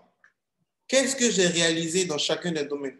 Au plan mental, qu'est-ce que j'ai réalisé cette année? J'ai lu Mamadou Ebinita, écrit j'ai lu Mamadou Ebinita. J'ai lu 3 articles, écrit j'ai lu 3 articles. J'ai pris une formation en l'art de tuer les fourmis, écrit j'ai pris une formation en l'art de tuer les fourmis. Liste simplement l'ensemble de tes réalisations au point mental. Après, tu passes au plan physique. Qu'est-ce que j'ai fait? J'ai fait 1 heure de sport cette année, écrit 1 heure de sport. J'ai fait 4 heures de gym, écrit 4 heures de gym. Ainsi de suite. Si vous vous rendez compte, ne serait-ce qu'avec ce processus-là, il n'y a pas de jugement de vous-même. Et s'il n'y a pas de jugement de vous-même, il n'y a pas de perte de confiance en soi, il n'y a pas de perte d'estime de soi, il n'y a pas de perte d'affirmation de soi. C'est généralement au niveau du bilan que les gens détruisent leur plan de nouvelle année. Parce qu'ils vont faire un bilan sur la base de ce qu'ils ont écrit. Alors que vous êtes un être qui n'est... La vie n'est pas une ligne droite. Pour que tous les objectifs que vous avez écrits se réalisent forcément. Ce n'est pas le cas. Il y a des événements. S'il y a une catastrophe demain matin, il y a une catastrophe demain matin. Et s'il y a une catastrophe demain matin, si votre plan de vie n'est pas capable de se moduler pour s'adapter en un rien de temps à la catastrophe, ce n'est pas un plan de vie. On dit bien un plan de vie. Ce n'est pas un plan de, comment on appelle, de vente de cailloux. Non, cailloux, c'est ferme, c'est dur. Point. Même pour vendre des cailloux, il faut ajuster. Donc, votre plan de vie doit avoir la flexibilité de s'adapter à tout moment. Et ce qui fait que c'est flexible, c'est parce que c'est rattaché à quelque chose qui s'appelle vous. Parce qu'à la fin de la journée, ce qui doit avoir grandi à la fin de l'année, ce n'est pas plus votre argent, plus votre carrière, plus votre vie sentimentale, mais c'est vous. Parce que votre plan de vie a dit, dans ce domaine-là, je suis monté à tel niveau. Voici, mon ambition est plus grande. Et votre ambition est devenue plus grande parce que votre bilan, il vous a donné ce sentiment de gratitude et d'estime de vous qui était élevé. Et à partir du moment où ce sentiment-là est élevé, vous êtes capable maintenant d'avoir des objectifs qui sont encore plus hauts. Et si vous avez des objectifs qui sont encore plus hauts et que vous appliquez maintenant la démarche que nous avons eue tout à l'heure en voulant réduire justement notre poids, vous allez voir encore en fait que les objectifs sont illimités, littéralement illimités. Littéralement. Vous allez dire, mais qu'est-ce qui fait que certaines personnes ont des objectifs extraordinaires? Vous dites, mais ton objectif est balèze, hein? Mais cet objectif est balèze, pourquoi? Pour la simple raison que il a pris le temps d'augmenter son niveau d'estime de soi. Et du coup, c'est-à-dire que vous trouvez balèze n'est rien pour son estime de soi. Est-ce que c'est clair pour quelqu'un? Est-ce que quelqu'un veut prendre la parole pour me dire ce qu'il a compris?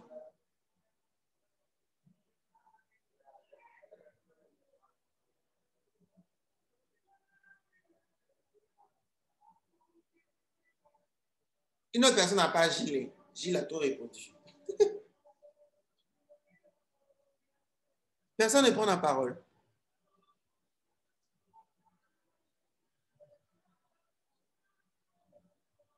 Ah. Là, c'est compliqué.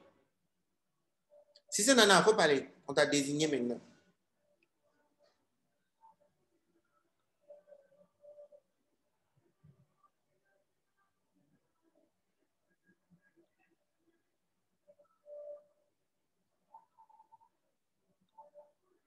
Est-ce que vous me recevez? J'ai l'impression qu'on ne me reçoit plus.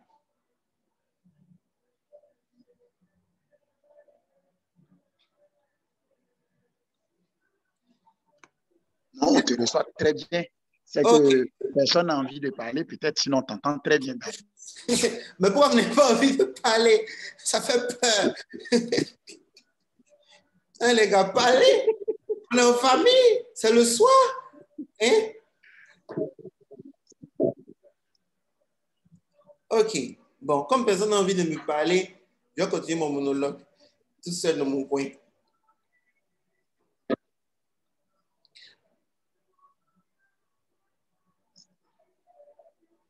Donc, je fais ce bilan. Quand je finis de faire ce bilan, il y a 2 étapes essentielles qui vont apparaître. À partir de ce bilan, je vais remarquer ce qui a marché pour moi et ce qui n'a pas marché. À partir de ce process de bilan, je vais remarquer ce qui a marché pour moi et ce qui n'a pas marché. Et c'est là, en fait, que je vais tirer les leviers. Je vais tirer les leviers de ma croissance sur l'année. C'est là que tout se passe. Parce que j'ai une clarté sur ce qui a marché pour moi et ce qui n'a pas marché. C'est là que se trouve vraiment la clé.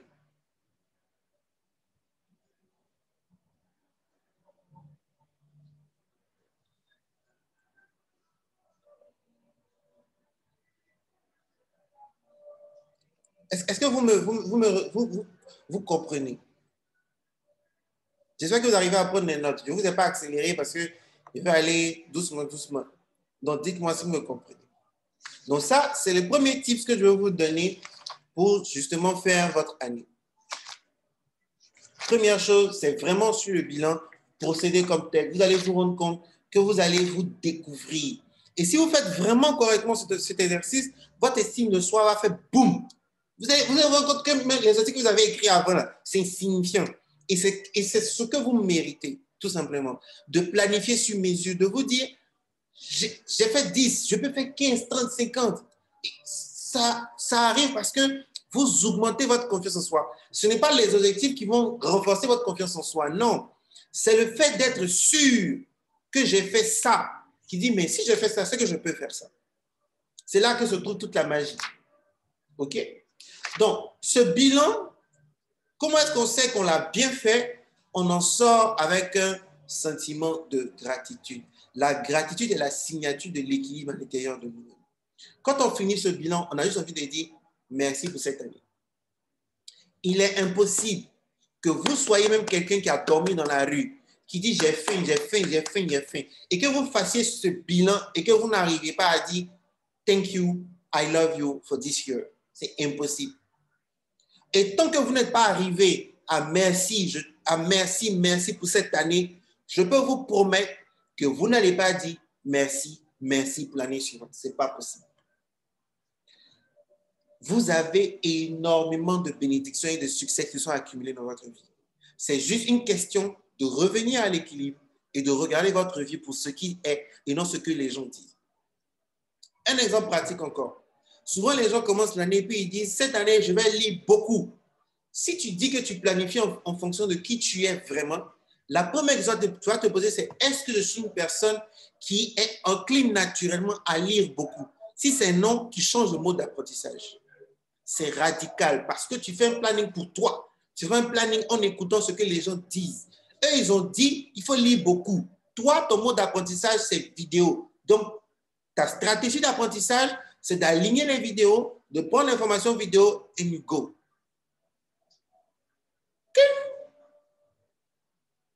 Tout le monde n'est pas à l'aise avec lire. Moi, je suis plus à l'aise avec lire que sur une formation vidéo.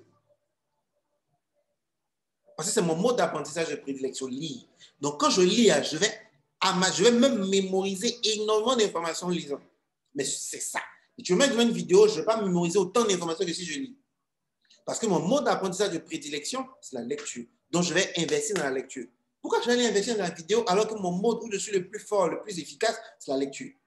C'est planifier en accord avec ce que les gens pensent, au lieu d'être sur mesure. Donc, quand on parle de planifier sur mesure, c'est vraiment tenir compte de l'ensemble des plus petits détails. OK? Et ça, c'est dans tout ce que vous allez faire.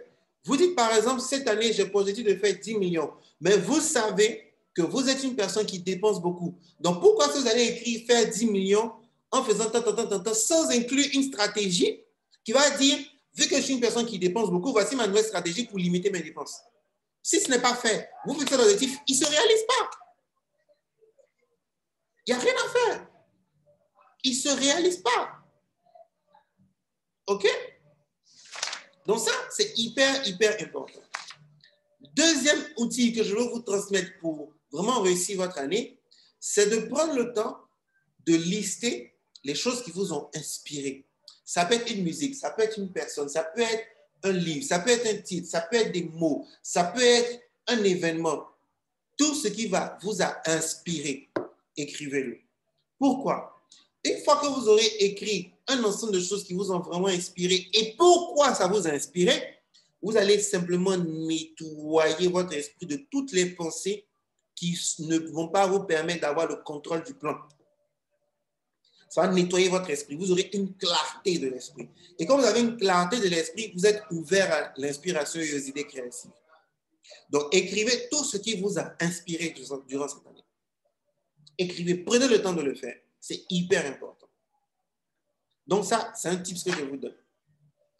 Un autre tips que je vous donne,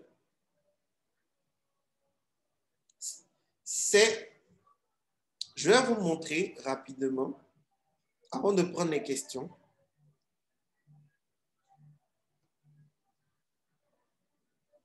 une étape de planification qui est ignorée littéralement. Je suis pratiquement aujourd'hui, après un long sondage, le seul à enseigner ce détail de planification aux gens. Et même les gens il y a des gens qui ont essayé de le copier. Et ceux qui ont essayé de le copier, ils n'ont pas pu l'expliquer. Pourquoi? Pour la simple raison que qui vous êtes, on ne s'amuse pas avec. Je vous montre.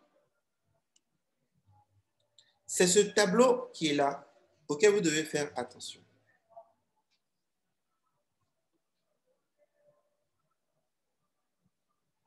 Ce tableau. Il y a objectif SMART aligné et objectif SMART non aligné. Premier point, ce n'est pas parce que votre objectif est SMART que vous allez le manifester. Ce n'est pas parce que votre objectif est SMART que vous allez le manifester. Ça ne suffit pas. Il faut que, ce soit un objectif qui soit en lien avec qui vous êtes. Quand il est en lien avec qui vous êtes, il vous met dans l'inspiration. Il n'a pas besoin de motivation. S'il est en accord avec qui vous êtes, il génère immédiatement de la persévérance. Il vous éloigne immédiatement de la procrastination. Si cet objectif est aligné, il va forcer le cerveau et le cœur à garder un alignement. Et le cerveau est électrique, le cœur est magnétique, donc vous devenez un aimant. Donc vous ne fournissez plus beaucoup d'efforts. pour manifester vos objectifs parce que les choses viennent à vous. C'est de la physique, je ne vous invente rien.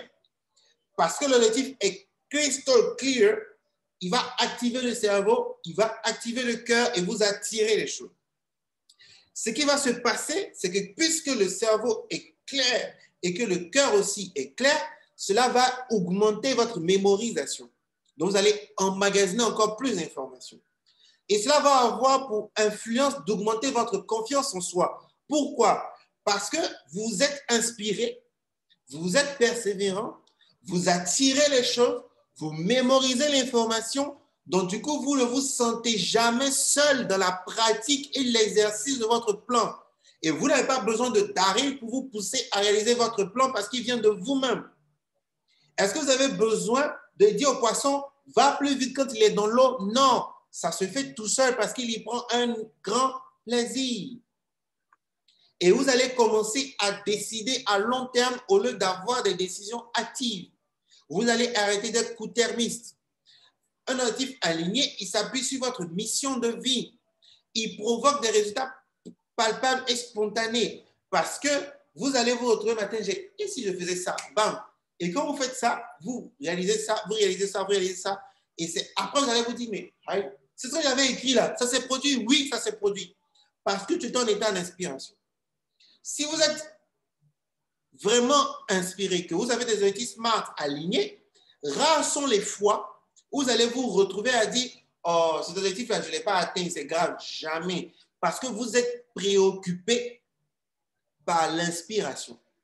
Je dis même préoccupé par l'inspiration, pour ceux qui connaissent la valeur du mot préoccupé. Vous êtes dans l'inspiration, donc vous n'avez pas le temps de vous plaindre de X. Vous n'avez pas le temps de dire ça n'a pas marché. Vous n'avez pas le temps de temps parce que vous êtes créatif et que vous transformez rapidement les challenges en opportunités. Tout de suite, il y a une catastrophe. En quoi est-ce que cette catastrophe est une opportunité pour moi? Tout de suite, vous avez un événement qui s'est produit. Comment est-ce que cet événement est en accord avec mon objectif SMART aligné? Et les objectifs SMART, ça se crée. Il y a un process pour y arriver. Comment est-ce qu'on arrive aux objectifs SMART? C'est en suivant toutes les étapes que je vous ai données. Première étape, je sais qui je suis. Deuxième étape, j'ai mon bilan. Troisième étape, je fais ma mission de vie. Quatrième étape, je connais le processus créatif qui permet d'activer le pouvoir du cœur, du cerveau pour attirer à moi les choses. Et là, maintenant, je suis rentré dans mes objectifs inspirés. En accord avec qui je suis, qui sont sur mes yeux. OK? Donc, ce sont les différents tips que je voulais partager avec vous. Je vais maintenant prendre 5-6 questions avant de donner un élément de conclusion. Parce que c'est lourd. Je me rends compte en fait que je vais vous partager énormément de choses, mais je me rends compte en fait que c'est lourd, qu'il faut que je vous laisse digérer et qu'on se revoie une autre fois. Le groupe WhatsApp, il est là. Si vous voulez inviter d'autres personnes, le lien, il existe. Inviter d'autres personnes, on va se donner un autre rendez-vous. On va prendre le temps de rentrer en profondeur sur d'autres aspects. OK? Donc, pour aujourd'hui, on va se calmer sur ça. Je veux répondre à vos questions, que ce soit clair pour vous, que vous puissiez dormir en paix et non perturbé comme Gilles. Ce n'est pas bon de dormir perturbé comme Gilles aujourd'hui, là. Ce n'est pas bon. Ne soyez pas perturbé comme Gilles. OK? Donc, l'enregistrement, oui, on le mettra à la disposition des personnes qui sont dans le groupe. On va traiter et puis le mettre à la disposition pour que vous puissiez réécouter et tirer le meilleur de cette conférence gratuite. Donc, je suis ouvert aux questions. OK. On va prendre les questions. Première question, comment se connaître pour mieux planifier? Alors, quand tu vas accéder à ton Thalia Planning, c'est-à-dire c'est le guide de planification, il sera disponible d'ici 1 ou 2 semaines. Le guide de planification sera disponible pour les personnes. Il est en quantité limitée. C'est que 100 exemplaires que je vais faire. L'année dernière, j'en ai fait 50. Après beaucoup d'échanges, cette année, je vais en faire 100. Donc, il n'y aura pas beaucoup d'exemplaires. Ceux qui sont intéressés, on va mettre le lien de précommande pour les personnes qui sont intéressées. Vous allez voir les différents tarifs. Il y a 3 niveaux de tarifs pour ceux qui sont intéressés. Vous pourrez l'obtenir. Mais une fois que vous avez pris le guide, il y a obligatoirement une rencontre pour que je vous assiste. En fonction de l'offre que vous avez choisie, je vous assiste pour remplir ça et clarifier certains points avec vous. Il y aura aussi, pour ceux qui veulent aller vraiment loin, une journée de planification de 7h à 21h où je vais m'asseoir avec les personnes dans la salle, dans les moindres détails, on regarde ton objectif. Quels sont les obstacles? Qu'est-ce qui fait ça? Comment est-ce qu'on peut désactiver chaque point? On va le faire. Ça va être dans les moindres Thalia Planning Day. Ça va venir pour ceux qui vont rester connectés. Vous allez pouvoir suivre et vraiment profiter de ça. Que votre année soit belle. C'est tout ce que je veux pour vous. Moi, j'en profite depuis des années. Donc, pourquoi est-ce que je ne peux pas le partager avec des personnes? Et je vous promets que rares sont les fois où les objectifs que j'ai écrits dans mon guide de planification se sont manifestés. C'est rare. Pourquoi? Parce que je me retrouve à avoir fait toujours plus. Et tu fais toujours plus parce que tu es un poisson dans l'eau, en fait. Donc, tu te dis, je vais faire 10 km. J'ai l'habitude de faire 5 km. Je vais faire 10 km. Et à la fin de l'année, tu te rends compte, en fait, que tu as planifié de telle sorte qu'il n'y a aucun obstacle qui t'empêche. Tu transformes tes challenges en opportunités. Donc, tu grow up, tu grow up, tu grow up, tu grow up, tu grow up. Et puis, tu ne te rends même pas compte à quel moment où tu es arrivé là. Et tu te surprends à arriver quelque part, en fait. Parce que tu as un guide de planification. Et le guide de planification, il active tout le pouvoir de votre être dans l'ensemble des 8 domaines. Il vous fait profiter d'une stabilité énorme. Pourquoi je parle de stabilité énorme? La vie n'est pas une ligne droite. Il peut arriver que vous perdiez votre travail aujourd'hui. Mais si vous avez l'habitude d'activer l'ensemble des 8 domaines de la vie dont on a parlé tout à l'heure, mental, physique, spirituel, social et d'autres, si vous avez l'habitude de les activer grâce à votre planning, il y a de la ressource qui est stockée dans ces différents domaines que vous pouvez exploiter pour résoudre ce problème qui est là. Vous ne pouvez pas être abandonné à un moment X si vous avez un planning de vie qui intègre l'ensemble des 8 domaines. Chaque année, il faut planifier sa vie amoureuse. On planifie la vie amoureuse. J'ai l'habitude de faire 3 bisous. Est-ce que cette année, je vais passer à 5 bisous? OK. Qu'est-ce qui fait que je vais passer à 5 bisous? Est-ce qu'il faut que je crée plus de rendez-vous? Est-ce qu'il faut que je sois plus câlin? Est-ce qu'il faut... Vous planifiez votre vie amoureuse. Plan social. Vous devez écrire la liste des personnes que vous allez rencontrer qui vont augmenter votre valeur personnelle. J'ai une liste de personnes que j'écris. Et parce que c'est écrit et que ça suit le processus créatif, je rencontre ces personnes-là et puis je dis, ah, c'est vrai, j'avais écrit. Oui, j'avais écrit. Il faut rencontrer des personnes qui augmentent votre valeur. Vous devez planifier votre vie sociale. Vous devez planifier votre vie spirituelle, augmenter votre capacité à recevoir de l'intuition, à avoir une maîtrise justement des signaux qui vous viennent. C'est important. Dans l'ensemble des 8 domaines doit être planifié et ça se planifie en connaissance des lois de chacun des 8 domaines. Chacun des 8 domaines a des lois spécifiques qu'il faut connaître. Et c'est très simple, ce n'est pas des choses extraordinaires, c'est très simple. Vous les appliquez, vous avez des résultats. OK? Donc, le guide de planification, le Thalia Planning sera disponible. Dans le Thalia Planning, il y a toutes les étapes et vous le remplissez. C'est vraiment ce que vous avez vu tout à l'heure, ce que je vous ai partagé. C'est un cours en même temps. Il vous guide tout en étant chez vous. Mais j'aime bien passer du temps avec les personnes pour là, apporter de la clarté sur les éléments de questions. C'est un guide de planification. Ce n'est pas un agenda. Ici, il n'y a pas de place pour faire lundi, mardi, il n'y a pas ça ici. Non. Ici, vous faites le travail de planification de votre vie dans l'ensemble des 8 domaines. De sortir ce qui vous inspire, de savoir pourquoi ça vous inspire, de clarifier votre vision, votre message de vie actuel, votre message de vie éternel, de tirer le message de vie éternel pour maintenant créer les objectifs inspirés. Vous avez dedans le modèle qui vous permet d'activer l'ensemble des 8 domaines de la vie.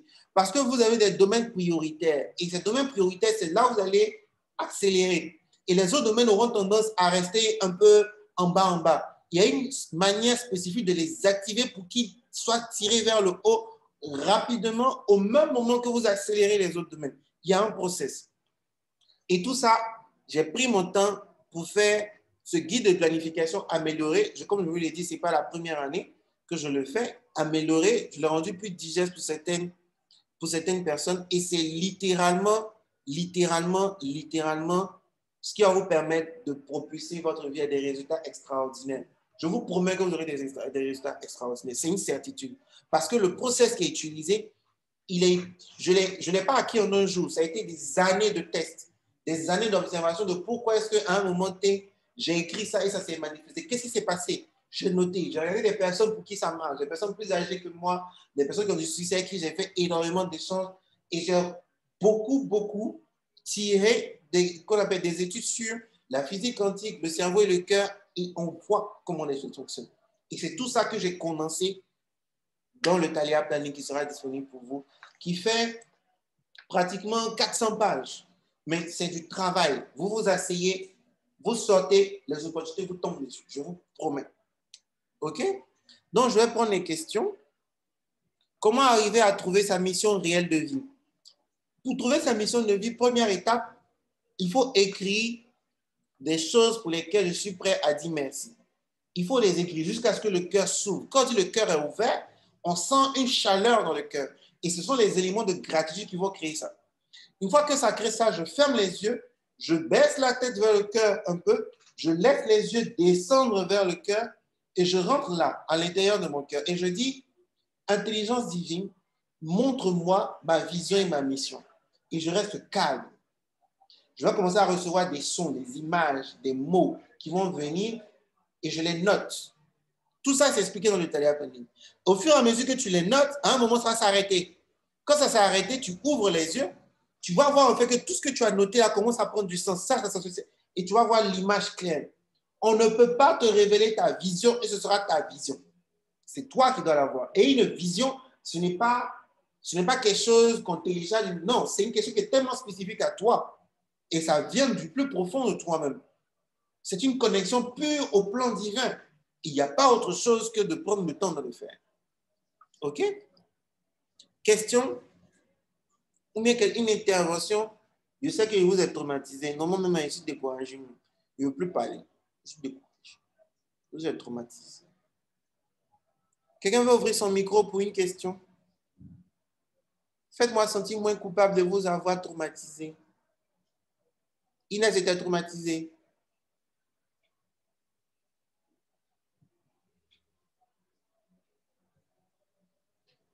Inès ne veut plus me parler. Brou était traumatisé, ça va? Je suis là, coach.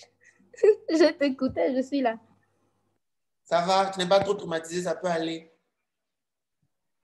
Non, pas du tout. J'ai bu de l'eau, ça va. Eh, non, t'as au moins.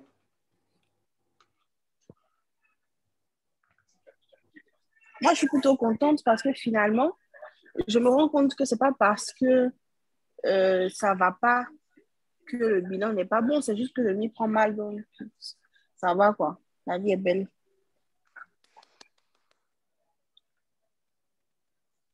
Une autre intervention? Oui, coach. Oui, dis-moi tout. À qui ai-je l'honneur? Bon. Oui, ça va? Tu as bu l'eau? Non, moi, je n'ai pas bu l'eau, mais bon. Ça m'a permis de voir que je faisais toujours les mêmes erreurs. Je n'apprenais pas de mes erreurs. Et que bon, ça, c'est un peu comme si je renais en 10 au fait. Donc, ça m'a fait du bien. D'accord, c'est super. Tu as eu des informations choc. Oui, je sais, ça arrive très souvent. Ça arrive très souvent. Une autre intervention, si vous, ou bien personne n'a de questions, vraiment, c'est clair, vous voulez aller digérer ça d'abord. On vote. Qui va aller digérer d'abord avant de poser question? Je pense que c'est la digestion qui est bonne à l'air là. Non, bon, je pense que la digestion a gagné. Je vais vous laisser aller digérer. Écrivez vos questions. Si vous avez des questions, écrivez-les. On va laisser le groupe ouvert pour que vous puissiez poser vos questions. Et on va donner un autre rendez-vous pour justement clarifier ces éléments. Comme je l'ai dit, on va vous mettre à disposition le lien de précommande pour les personnes qui veulent le guide de planification. Il est à 30 000 francs. C'est vraiment un grand cadeau pour tout ce que ça va vous apporter d'inestimable. Ne serait-ce que dans un seul des domaines, si devait coacher une personne à faire un plan de ne serait-ce que mental, je pourrais lui prendre aisément 200 000 francs. C'est sans discussion. Et parce que je sais ce que je vais lui donner qui va l'amener à avoir des résultats concrets au-delà. Mais vous avez tout le guide de planification sur l'ensemble des 8 domaines qui vous clarifie qui vous êtes. Vous avez une assistance, tout ça, à partir de 30 000 francs. C'est vraiment cadeau. Pour ceux qui veulent vraiment aller plus loin, c'est une exception cette année. Je vais faire Thalia Planning Day, 7h, 21h, téléphone interdit durant la journée. Vous rentrez, c'est que de l'eau. On sera maximum 30, 40, 50. Et je vais passer voir chacun. Quand on commence le Thalia Planning Day, chacun a fait son exercice sur la planification, clarifier qui il est venu. On prend la mission de vie, je te prends. Ta mission de vie n'est pas claire, on la clarifie et on évolue tous ensemble. Quand on arrive au niveau de, par exemple, plan mental, je vais t'exposer les différents principes du plan mental. Une fois que je t'expose les différents principes du plan mental, tu commences maintenant à planifier ton plan mental. Après, on rentre dans les finances. Je t'expose les lois basiques des finances. Tu planifies ton plan finance. Et ainsi de suite sur chacun des 8 domaines. 7h, 21h. Avec à peine 30 minutes de pause. Tu n'as pas mangé beaucoup le jour. On est là pour planifier. C'est un truc qui doit se faire en 3 jours normalement. Mais on va le faire en 1 jour pour que les gens aient le temps aussi d'aller travailler. Donc, ça va être très intense comme programme. Il sera très sélectif.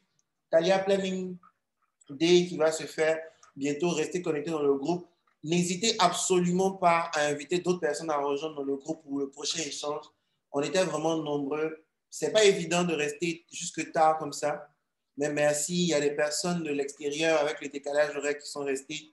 Vraiment, merci, merci, merci beaucoup d'avoir suivi. On mettra la vidéo à disposition de ceux qui voudront la suivre. Et n'hésitez pas à inviter d'autres personnes. OK? Si vous avez des témoignages, des témoignages à partager avec nous, des retours d'expérience de cette session-là, écrivez-nous. Ça fait toujours plaisir de lire ça. Et ça aide aussi les autres à se rendre compte en fait qu'il y a des choses qui sont possibles. Donc, n'hésitez absolument pas. OK? Donc, on vous laisse digérer. On ne va pas prendre plus de questions. On se rend compte que c'est lourd, qu'il faut prendre le temps d'assimiler et tout. Et on se donne rendez-vous bientôt. OK? Merci à vous.